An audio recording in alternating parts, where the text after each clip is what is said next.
अगर हमसे गलती हो जाए तो इब्लीस की तरह दलेर नहीं होना चाहिए, बल्कि माफ़ी मांग लेनी चाहिए, क्योंकि हम इब्ने आदम हैं, इब्ने इब्लीस नहीं।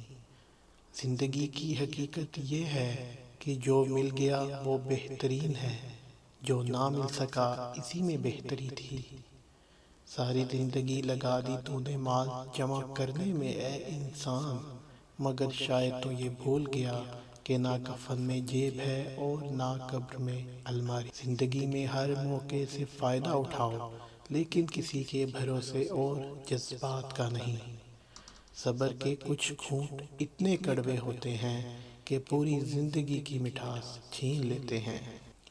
हर अमल सोच समझ कर करो, क्योंकि हर अमल के अंदर इसका अंजाम यूं छुपा होता है जैसे बीज के अंदर दरख्त।